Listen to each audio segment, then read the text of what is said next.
Hello, and welcome back to our channel. The rumor that Madison was about to leave Fairmont Crest initially sounded like an ordinary career pivot, stepping out of corridors filled with watchful eyes and into somewhere cleaner, colder, where science could replace questions that never get answered. But in Fairmont Crest, power lives on secrets. Every departure is treated like a sign of betrayal. And every empty space, before truth has a chance to fill it, is immediately stuffed with the cruelest hypothesis people can invent. The shock didn't come from the rumor itself, it came from a coincidence too perfect to be called an accident. An old file was dragged out of storage, not because someone was curious, but because of a mismatch in a medical record code. A faded stamp suddenly sharpened under the scanner light. A note that had once been blacked out now betrayed the very person who ordered it hidden. And in that instant, the past stopped being old news. It became an animal chained for too long and locked, unleashed, and ready to tear through everything in its path. Chelsea, desperate to hold onto a future in Copenhagen like a life raft for a relationship that was already rocking, accidentally shoved Madison into the center of a truth that felt ice cold against the spine. The identity of Madison's biological parents was not merely private history or personal scar tissue. It was a missing piece that could collapse alliances built on vows, money, and silence. In Fairmont Crest, people don't fear the truth because it's ugly. They fear it because it shatters order.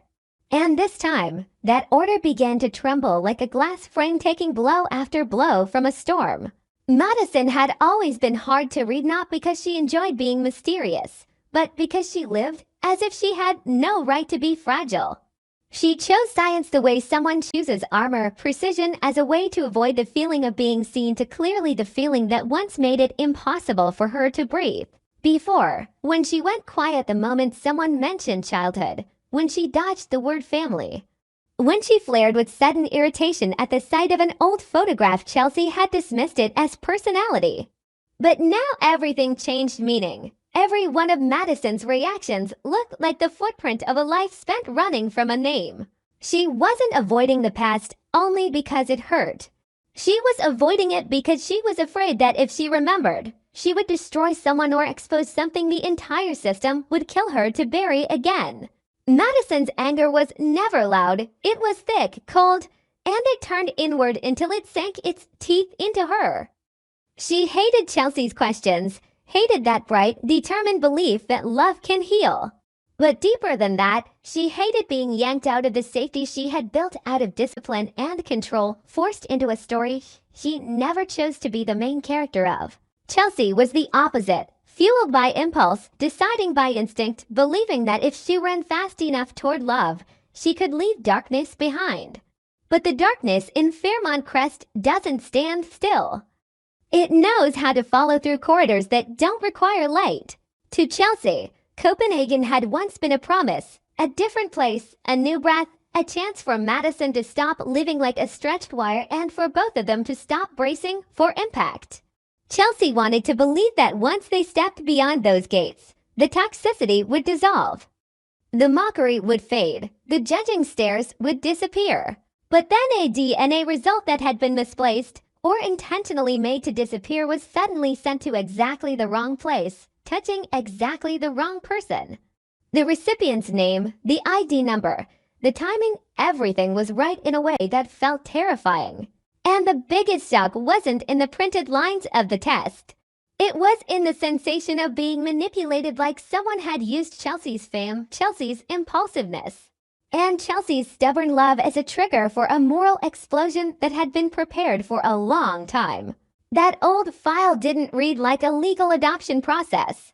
It contained redactions, obscured signatures, and the most ruthless detail of all, the absence of what should have been their transparency. When people adopt a child, they keep records to protect the child's rights. But when people change an identity, they keep records to protect the adults. Madison stared at the pages as if they were a sentence. She remembered nothing, or she had been trained not to remember. Either possibility was horrifying.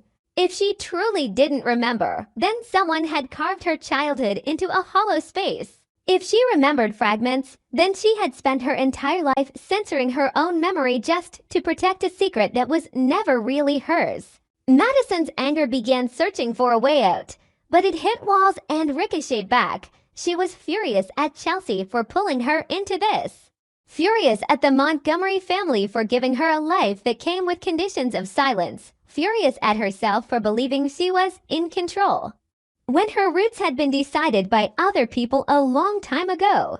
And the name Montgomery rose like a wall that had both saved her and imprisoned her.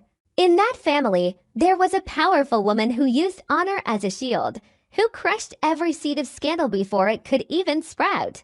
There was also a man who always looked uninvolved, who spoke in calm logic, who positioned himself as the fair-minded referee until, little by little, it became clear he had been standing inside the storm from the beginning.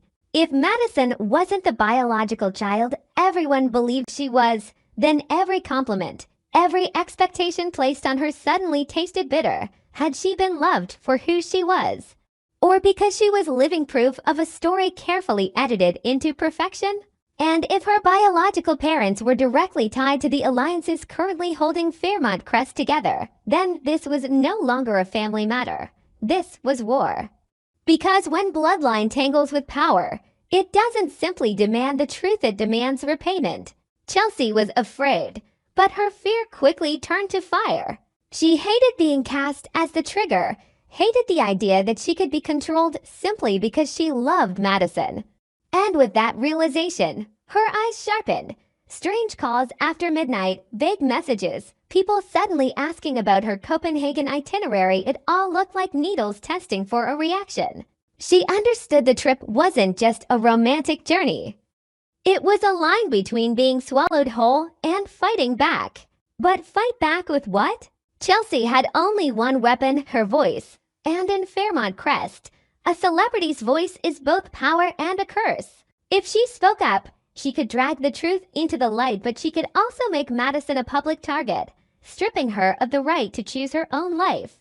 If she stayed silent, she became an accomplice to the system that had buried an entire lifetime.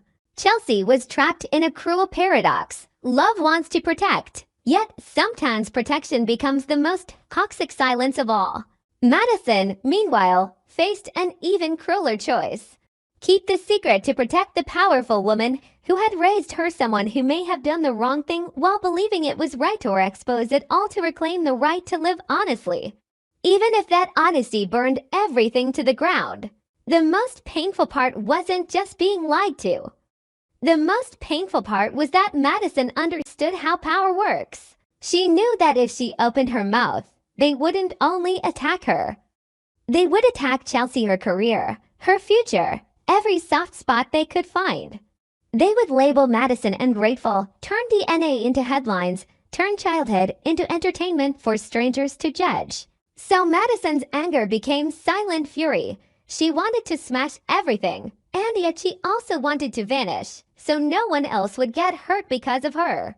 Meanwhile, Fairmont Crest began to smell danger the way sharks smell blood. Factions that once maintained a fragile balance became aggressive. People probed, hinted, tossed small stories like bait just to watch reactions. Some were terrified because they knew this secret could drag their own secrets into daylight. Some were thrilled because they sensed a chance to cut down an enemy. And somewhere in the dark, someone was calculating the exact moment to strike a final blow that required no gun, no knife, only the right document delivered to the right place at the right time. The biggest question was no longer who Madison was, but who wanted Madison to be who they needed her to be? Who wanted her to lose control? Who wanted her gone? Who wanted Chelsea separated from anyone who could protect her? And to that person, the Copenhagen flight could be their escape or the perfect stage to trigger an explosion on the runway. The file kept revealing details small enough to seem harmless, but sharp enough to kill peace. A medical procedure handled quietly at exactly the time Madison appeared in the Montgomery household. A signature that matched a name no one wanted to speak, a stamp faded but still recognizable as belonging to an institution that had been tangled in scandal years ago. Those fragments suggested a horrifying possibility. Madison hadn't merely been adopted, she may have been transferred as a solution to a scandal. And if that was true, then this wasn't just one person's tragedy. It was the guilt of an entire structure. Madison finally understood why she was obsessed with control.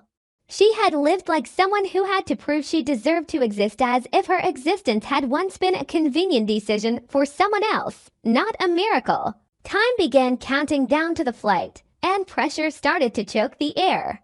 The powerful woman in the Montgomery family tightened her grip not with words, but with actions that felt like warnings. The uninvolved man revealed something stranger, too calm, too eager to shut the file, too afraid of Chelsea saying something that could never be taken back. Chelsea felt like she was standing in the middle of a theater where everyone was playing a role, and the truth was the one character forbidden to step on stage. It hurt to realize love might not be enough to withstand an entire system. But that very pain also made Chelsea dangerous. She was no longer someone who merely chased emotion, she was someone willing to burn bridges if that was the only way to save the person she loved. Madison looked at Chelsea and saw another option, not secrecy or exposure, but this: continue living as the product of concealment, or live as a human being with the right to decide. But the right to decide always has a cost. Madison's cost might be the collapse of a woman who protected honor with power, the exposure of a man who had stood inside the storm, the destruction of alliances Fairmont Crest relied on to survive. Madison felt like she was holding a match in a room full of gasoline. She hated being forced into the role of destroyer. But she also hated being forced into silence. And for the first time, her anger found a clear target. Not Chelsea, not herself, but the people who had decided her fate without asking her even once. Just when everything seemed like it might settle, the final blow began to take shape: a new notice, an additional document. A second DNA fragment, like someone wanted to make sure the explosion couldn't be contained. Chelsea understood that if the Copenhagen flight took off, the secret could be temporarily buried, or it could detonate somewhere beyond anyone's control, trapping them in the sky with the truth like a blade that had nowhere to be set down. She looked at Madison and knew they no longer had time to pretend everything would be fine. They only had time to decide who they would be inside this story: victims dragged along by the current, or people who stood upright and accepted the consequences. Fairmont Crest remained brightly lit, still beautiful, still luxurious as ever. But underneath that polished surface, layers of silence were cracking, and each crack carried the hiss of secrets about to erupt. As Chelsea pulled her suitcase toward the door, as Madison stood frozen like someone who had just lost the ground beneath her feet, they both understood one thing. Copenhagen was no longer a trip for healing or romance. It was a step across a boundary where the truth would choose its moment to appear, whether they wanted it to or not. And just before they could step outside, one last sign appeared in the most ruthless way, like someone's hand had just landed on a switch, ready to flip it so everything could explode right on the runway before the plane could lift off, before either of them could cry for help, and before Fairmont Crest could pretend nothing had ever happened. And please don't miss the next episodes, and don't forget to leave your comments below.